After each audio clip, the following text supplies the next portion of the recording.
Bismillahirrahmanirrahim. Assalamualaikum warahmatullahi wabarakatuh.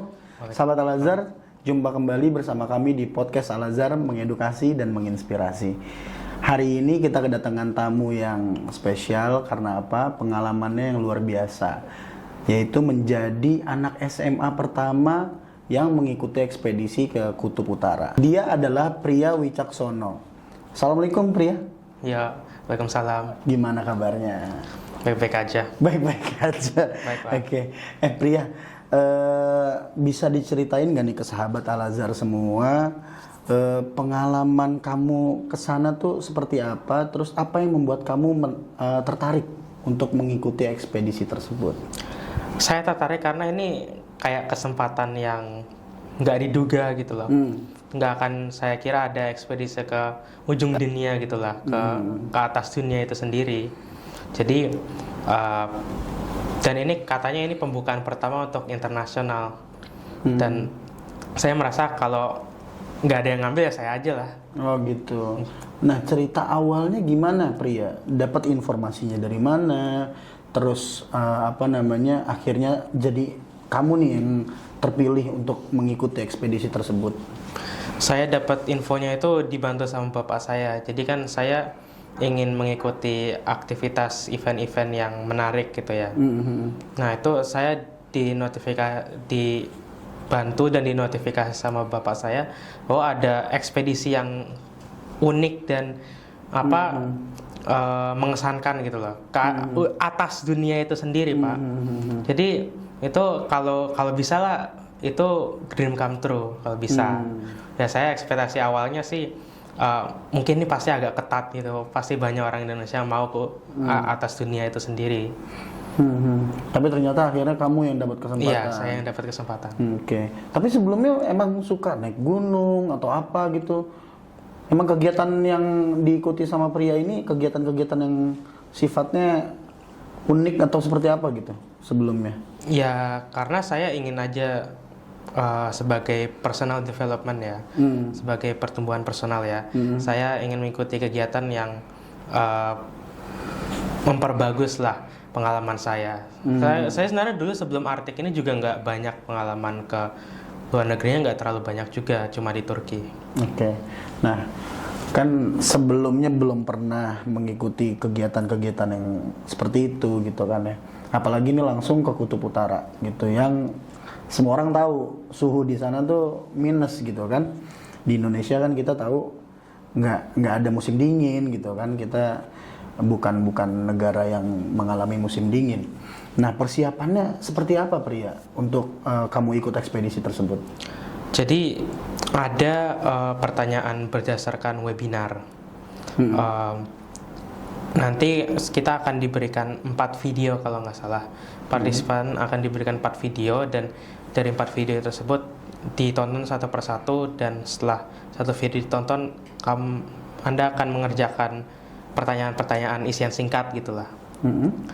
Terus setelah itu harus nunggu lagi akan ada mensubmit presentasi kepada ini ya sendiri. Untuk pertanyaan tersebut, untuk presentasi tersebut itu preparasinya terutama buat webinar ya. Bagian webinar tuh saya kira itu webinarnya akan nggak terlalu detail. Jadi saya memang banyak berusaha belajar fisika nuklir meskipun nggak terlalu dalam. Saya berusaha menyelam kepada ilmu tersebut sebaik mungkin gitu loh. Ya setidaknya bisa menjawab yang mungkin tidak terlalu kompleks tapi juga tidak terlalu pada permukaan itu. Jadi yang agak sedalam sedikit.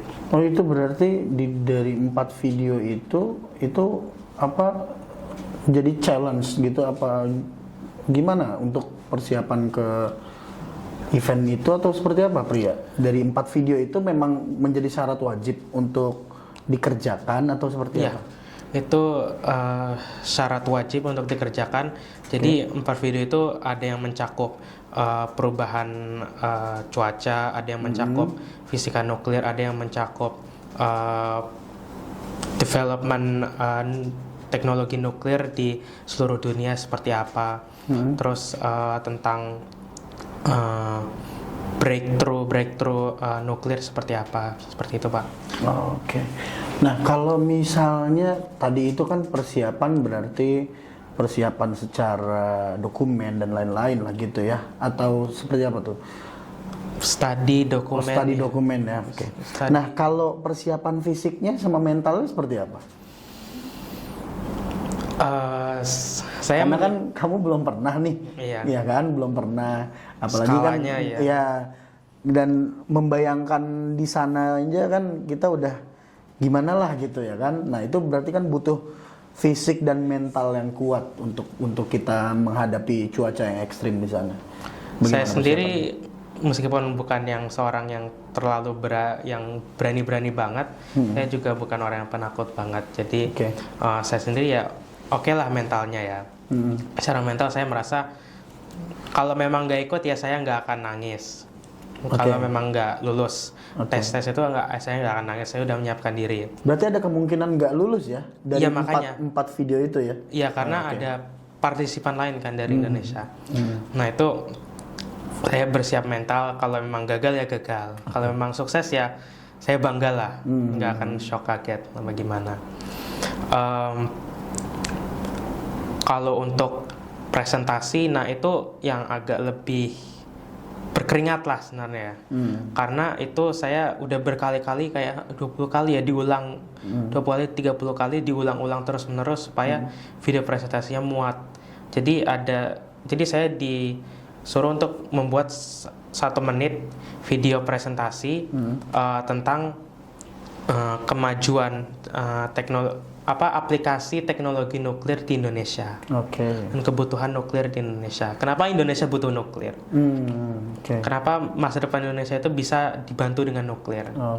Lebih ke itu presentasinya tentang nuklir ya. Jadi saya sendiri yang bikin presentasi. Berarti kamu riset dong ya tentang nuklir di Indonesia gitu. Nah, untuk tadi pertanyaan yang fisik dan mental itu apa yang kamu siapkan sebelum berangkat? Secara fisik katanya tidak terlalu demanding ya sebenarnya ya. Oh gitu. Karena kita nggak akan ada physical challenge yang terlalu berat sepanjang perjalanan. Jadi katanya memang ya saya merasa ya oke, baiklah, saya lega karena nggak terlalu berat. Nah, pas perjalanan itu tantangan terbesar yang kamu rasain tuh apa saat perjalanan di sana? Perjalanan di sana itu, di atas kapal itu ternyata kita penuh dengan aktivitas. Itu ada lecture, ada workshop, ada quiz, ada aktivitas edukasi. Saya sempat di sana membantu merakit rover buat di Arktik. Nanti akan ada lomba tes rover mana yang bisa bertahan paling lama di Kutub Utara nanti. Saya pasti kapal seperti itu. Ada lecture tentang oceanografi, ada tentang nuklir, ada fusi, ada tentang teknologi komposit, ada tentang quantum mekanik, ada quantum komputer, macam-macam. Oh, berarti pas di kapal itu nggak hanya ngebahas masalah nuklir ya? Nggak santai-santai Pak. Nah, untuk kendala pas di perjalanan gitu kan, itu di kapal berapa lama kamu? 9 hari di kapal. Oh, 9 hari di kapalnya? Iya, tanpa orang tua saya. Jadi Bapak netap di kota. Kota Murmansk namanya. Itu kota yang paling di utara di Rusia. Berarti orang tua ikut pada saat itu ya? Pada saat di kota ikut. Iya, ikut, tapi di kapal enggak ikut. Iya Pak. Jadi di sana juga saya merayakan ulang tahun saya sama kemerdekaan Indonesia. Jadi kita berkumpul di atas titik dunia, kita berputar atas titik kutub utara itu. Marching dengan bendera, saya dengan bendera Indonesia.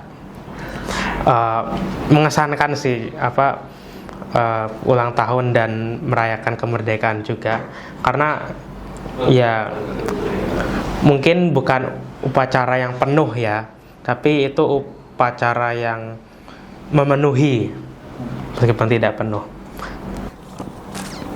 Nah, kalau tadi kita udah bicara masalah persiapan dan lain-lain, untuk tujuan dari ekspedisi ini itu arahnya kemana? Adakah tujuannya emang untuk pengembangan ilmiah dan lain-lain, seperti apa tuh, Pria? Pengembangan edukasi dan ilmiah. Jadi secara edukasi kita akan ada pengembangan pengetahuan lah tentang nuklir, fusi nuklir. Karena itu yang didiskusikan di lecture, di workshop itu bukan yang terlalu surface level, bukan yang terlalu permukaan. Jadi benar-benar dalam.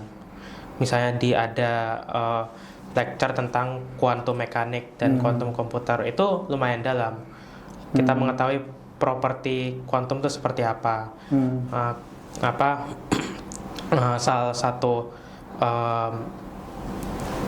law ya, yang mengafek partikel-partikel pada skala kuantum seperti apa. Ada lecture tentang teknologi fusi. Fusi itu seperti apa bedanya sama fisi nuklir, fusi nuklir sama fisi nuklir. Ada tentang teknologi komposit, materi-materi sintesis yang dibikin di lab itu bagaimana mereka bisa merevolusioner kehidupan manusia, ya seperti itu. Nah, untuk penyelenggaranya sendiri ini dari mana sih? Mereka dari badan BUMN-nya nuklir Rusia. Rosatom. Jadi itu perusahaan milik negara, namanya Rosatom, dan subsidiari mereka Atomfloat yang menyelenggarakan event tersebut ini. Okay. Ini kan tempat baru nih, Pria. Ada nggak sih yang saat kamu sampai di sana tuh hal baru yang kamu temuin, kayak misalkan binatang gitu, binatang apa yang kamu temuin di sana, atau kondisi alam yang seperti apa yang sebelumnya tuh emang kamu ya belum pernah lihat gitu? Kondisi alamnya ternyata kayak padang-padang kering tapi es semua. Oke, kayak padang pasir tapi ini es gitu. Es datar itu. Bapak ngelihat sejauh mungkin itu semuanya es. Okay. Matahari itu tidak turun tidak naik, jadi netap di langit. Oh gitu. Itu pas musim panas, pas Agustus itu matahari netap di atas. Jadi kalau saya sholat itu saya ngikutin yang waktu di kota, saya nggak ngikutin waktu matahari. Karena toh waktu mataharinya nggak tenggelam, itu masa saya setiap hari cuma zuhur doang. Nah itu kamu 9 hari perjalanannya ke sana 9 hari atau total keseluruhan sama pulang tuh jadi 9 hari? Perjalanan pulang pergi dari Rusia ke Arktik itu 9 hari. Kalau ditotalin sama transit sama nginep itu 2 minggu lebih. 2 minggu lebih berarti. Nah hewan sendiri tadi kamu nggak ketemu hewan apa gitu di sana? Nggak ada? Ada beruang sih, ada. Terus kita ketemu satu beruang kutub, itu gede, itu hampir 3 meter kalau sepanjang ya. Hampir 3 meter tuh, wah ini mirip, ini kayaknya bisa lebih berat daripada mobil kecil itu. Pastinya lebih berat daripada motor. Tapi itu ada nggak sih kayak instruksi atau pelatihan sebelum kamu turun dari kapal gitu kan, nanti kalau misalkan ketemu hewan liar atau apa gitu, ada kayak gitu? Ada sempat. Jadi kalau memang ketemu hewan liar, memang disarankan untuk tidak, dan dilarang untuk memberi makan maupun minum, karena memang mereka sudah hewan yang beradaptasi benar-benar kepada kondisi Arktik. Dan itu zona kawasan yang terlindungi. Jadi konservasi alam lah setidaknya. Jadi memang aktivitas manusia di sana itu diregulasi secara ketat. Kalau untuk event ini sendiri itu setiap 1 tahun sekali atau bagaimana di sana? 1 tahun sekali, tapi memang ini udah sejak dari 2020 kalau nggak salah, 2020 apa 2019, dan itu cuma diajarkan di Rusia. Saya merasa itu kayaknya mereka memang testing dulu di Rusia di domestik dalam negeri sebelum diekspansi programnya secara internasional. Oh, oke. Nah, Ria, kan ini kamu udah ke sana, terus banyak hal yang kamu ketahui dari perjalanan ekspedisi ini. Kalau seandainya kutub utara ini mengalami kerusakan, dampaknya untuk bumi itu apa? Dampak paling efektif itu kenaikan air laut. Karena meskipun air laut itu nggak harus naik semeter 2 meter, dia naik beberapa 20-50 cm aja itu sudah banyak berbahaya sekali. Karena Indonesia terutama ya, Indonesia negara ini kan Jakarta itu misalnya sebenarnya itu agak di bawah permukaan air laut sebenarnya. Jadi kalau air laut itu karena kenaikan air laut atau tanahnya yang memang amblas? Jakarta. Iya. Nah, Kan menurut saya ya, banyak ada penelitian katanya tanahnya yang amblas gitu kan. Katanya apa karena kutub utara atau selatan yang memang meleleh gitu? menurut saya sih ada faktor dari dua-duanya. Kalau memang cuma satu kalau memang yang Jakarta sendiri yang amblas sendiri tanpa kutub utara meleleh, sebenarnya menurut saya nggak apa-apa ya. Tapi kalau kutub utara ini meleleh, Indonesia banyak bisa mengalami ada yang beberapa daerah yang banjir, tenggelam air. Karena meskipun secara rata-rata mungkin naiknya cuma 20 cm, 30 cm, 40 cm, 50 cm nggak nyampe 1 meter, itu efeknya bisa drastis. Pasang surut bisa lebih ekstrim. Selain banjir, ada lagi nggak kira-kira dampak dari kerusakan di kutub utara itu untuk bumi itu? Selain banjir itu ada lagi nggak? Selain banjir itu Indonesia bisa aja tenggelam, Pak.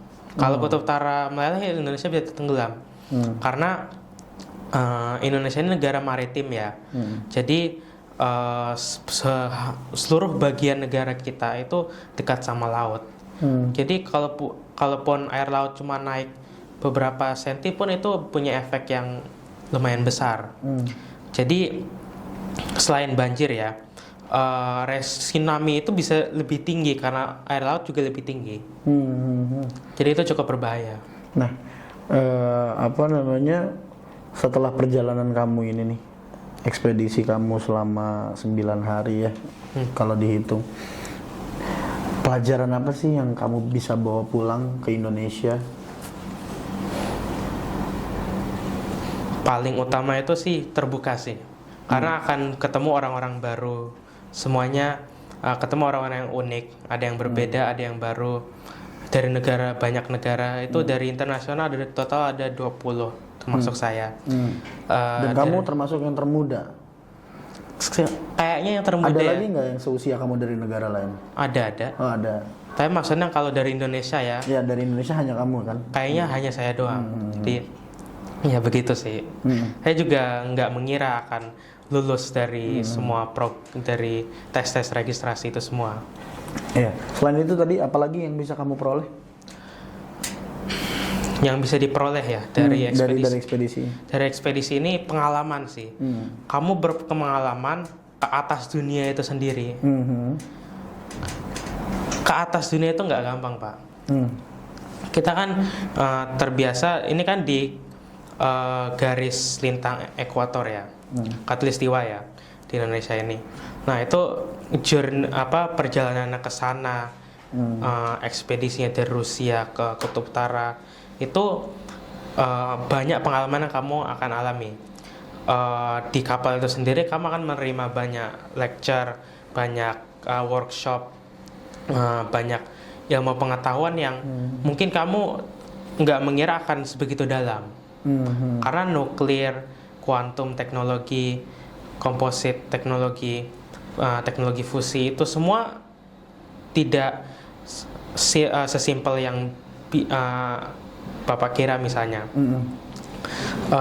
Misalnya pas saat lecture fusi, pas lecture fusi itu kita diberitahu bahwa teknologi fusi ini yang paling menghambat ini, yang paling unik ini dibanding nuklir, dia tidak bisa meledak.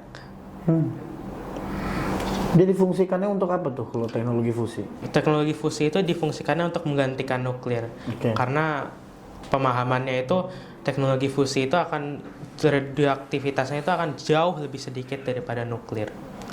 Jadi Tapi dia tidak punya daya ledak.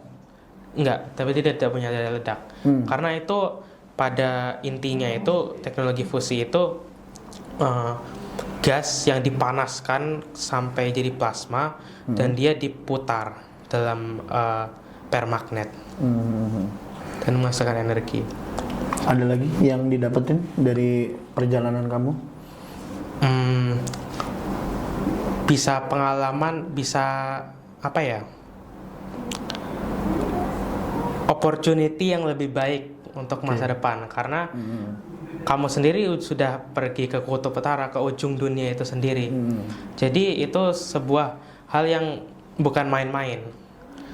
Saya juga menerima sertifikat, kalau nggak salah semua orang menerima sertifikat bahwa kamu sudah pernah ke kutub utara.